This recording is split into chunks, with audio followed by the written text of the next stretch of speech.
we had the hangout house, and I was the only one there, so I got to hang with the old crowd, and that's what they were into at the time, so the 60s. Okay, so in the 60s, and what did they start medicating with?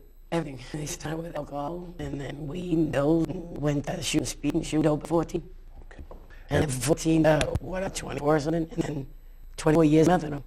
24 years? Yeah, it was a choice because I got on maintenance for life. We'll say it again. You got on methadone maintenance for life so I could have a family and what I had to do to keep everything together, because it's the only way I could function. Okay. So let me say this then. So you got on it for life, and so then to some degree, you know, it helped you. It did. It has kept my family together. It kept myself together. I could function. I could, without having everything bombarded. Okay. So and getting off of methadone was just the beginning. That was my biggest fear, because you think of your worst time getting off methadone, like when you get kicked off. So and that's your fear. So you think it's going to be that bad, but I did it really slow at my own pace. And then once I was off, that was just the beginning. Well, before you start talking about get off, because I'm amazed with it. How long was you on? 24 years. 24 years. In the 24 years, what did you do while you was on? Function. Okay. I mean, keep my family down. Keep the family down. Okay. So what made you decide to get off? You.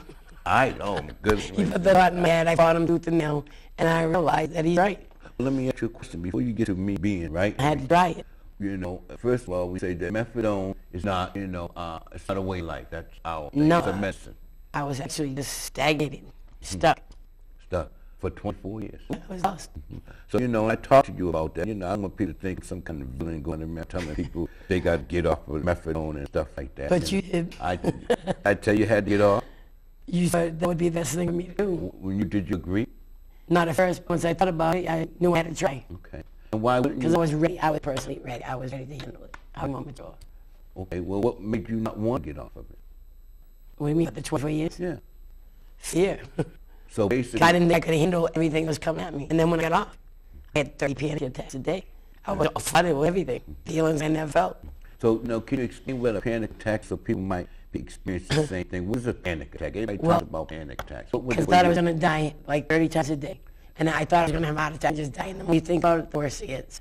And once you explained to me, you told me it's like a tsunami coming at me, and I'm still trying to hold everything down. And that's what it was. And once I understood what it was, it went away. So, this was like a tsunami. It was a tsunami. For the first time after 40 years. Yeah, 40. 40 years. 40-something. 40-something years. Feeling what you feel in your own Some body. days I couldn't talk. I had lumps in my throat, and I couldn't talk because I would cry. And I didn't want to just cry all the time. But I got over that. I got past it. I was determined not to go back out. When you're done, you know it. Okay.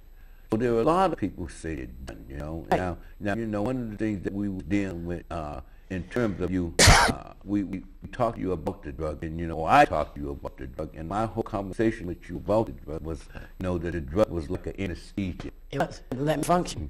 And then I introduced you to 9 aspects of the awesome self. Right. And that made sense to me. The 13 steps that program, I didn't like it all. And Well, I what knew. is the 13 step? What's the 13 step? Well, 12, excuse me. You add your own steps to the self. This is one of those right? two.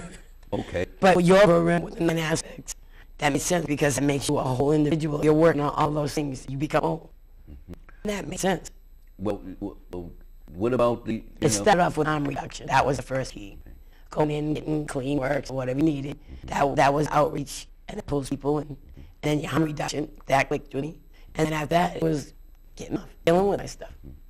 So, It was one process. well, it was a long process. I remember some of those times, that. So after so after 40 years, could you tell me what it was like the first time, when you first realized that this was the first time in 24 years that you didn't go and get any methadone? What was that? That's when I started having the panic attacks. That's when you started? When everything was coming and I was feeling everything I haven't felt. I felt like I was wired this time. Like I had lightning bolts shooting out of my fingertips. And I was just overwhelmed with just waves of emotions. Okay. But I held it down. Held it down. Now, a lot of times, people would have a perception of a person who was on methadone for 40 or 25 years and who was on other self-medicating themselves for 15 years. And they would have a perception of people like that as doing their life, doing nothing. They use the terms of getting high. They had never perceived, a person medicating themselves To function. to understand function. So now that how long has it been now since you have been have any medication? 7 months. 7 months. First time in my life. First time in your life. In my life. 7. And I'm in a great place. I really am. I'm like joyful. I have gratitude every day. Is that right? And life is good. I love it. There's nothing I can overcome now. Nothing? Nothing. So I don't even say if I can or can't do anything. I jump in and I win. So you mean to say that one thing... I don't even play that tape. I had to change the whole way of thinking. How do you change your way of thinking? Instead of being negative all the time, you know, I can do this, can't do that. You change everyone positive. How did you do it? It was a process. Okay, can you share any of the process? Well, what do you mean, like where I get my inspirations? I know, well, you know, just stop from here and come way back. So it's probably what's most clear to you, what's familiar with. So what are you doing right now? Serve to others. Service others. I want to share. I want to be able to help people any way I can. Okay. What are some of the things that you do to help? I mean, I'm involved in a lot of things online, and it's all good things, like healing community or healing her wounds, giving people a message that they need to hear, or just help any way I can. Okay. So you feel like, you know, some I people, have some gifts, give people away. say, you know, that, you have to wait a year or something like that. No, Okay. I don't believe so, because I have wisdom to share. You have wisdom to share? Yeah. Okay. So listen, let me just ask you this here, you know, you were saying that, you know, have you ever been involved with the 12-step program? Have you ever been involved? No, because every time I went, I didn't like people hugging me. They were getting, I just didn't like it. Didn't like them And they were hugging you? phony, they were high, they were, you know, it was just, I didn't like the scene. I thought it was like, I don't know the word for it. I just didn't like it. It was like a cult. And they were all lying. That's what you felt? Because I know truth when I see it. Okay. And I saw a lot of not truth. But do you not believe that, you know, even though what you saw was not the truth, were you able to think about a concept like act as if it will become? No. You wasn't? No, I was just totally not with it You wasn't with it at all? at all. So, you know, what do you think about when we talk about what do you consider recovery to be? Do you think, what's recovery in your mind? For me, Yeah. get to the point I'm at now, it was a battle. Okay. A warrior. You're a warrior. I survived it, so I can overcome anything now. Well, listen, I'm quite sure that there must be some callers out there, you know, and we like to talk, you know, to me, I'm constantly thinking about, you know, the 9 aspects of awesome self, and, you know, and by no means am I a basher of the 12-step program, you know, because, you know, the 12-step program helps a lot of people. Right. And, you know, the reason why we created the 9 aspects was for the folks who the 12-step didn't work for, because we know that there's one size doesn't fit all. You know, we know all the health issues that, you know, that no matter what, even if you have infection, that amoxicillin, penicillin, you know, and a whole bunch of other stuff. Well, I gotta also say that you stuck out with me, and I fought you tooth and nail.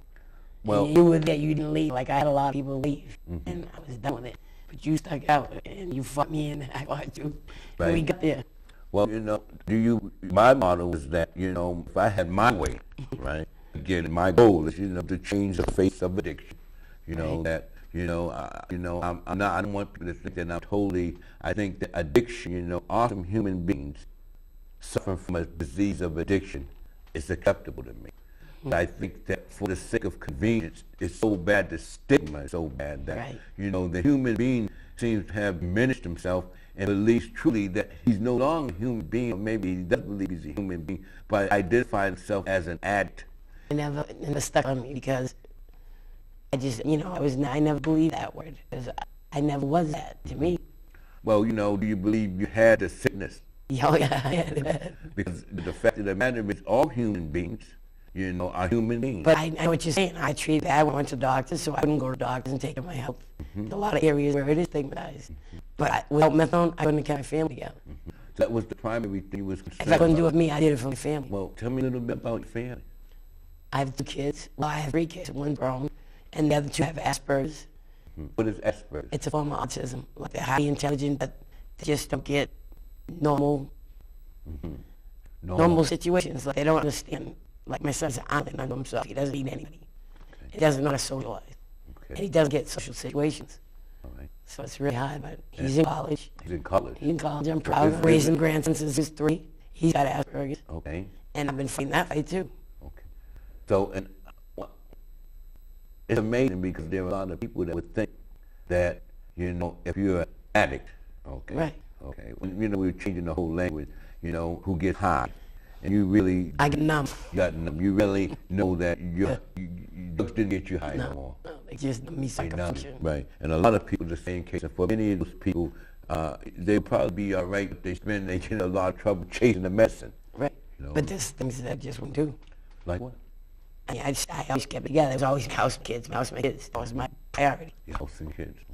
Okay. So now that you have this, talk about the 9 aspects of the awesome self, you know, if I had my way, as I said before, I'll call every, you know, person who's been diagnosed with the disease of addiction, for the sake of speedy recovery, good medicine, I will call them awesome entities.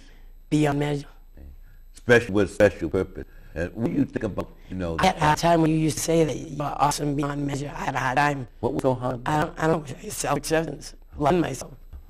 That was a hard thing for me to do. So did you believe everyone else was awesome, but you couldn't be awesome? Or did you believe there was a few other people out there who could be awesome? I've grown into the awesomeness of myself. You have grown into that? Oh, yeah. It took me a long time to get with that. Well, you know, it really did. It really did, because you did fight me. You did fight me all the time, you know. It was real ugly sometimes, you know. But it was beautiful all the same. Well, it was a journey. It was. It was a journey. And to see you here right now, what are you doing now? I'm involved in community things, projects, things online. It can't be there, you know, I do it virtually. I have a nice community around me that's full of positive messages, healing people, you know, energy workers, a lot of things.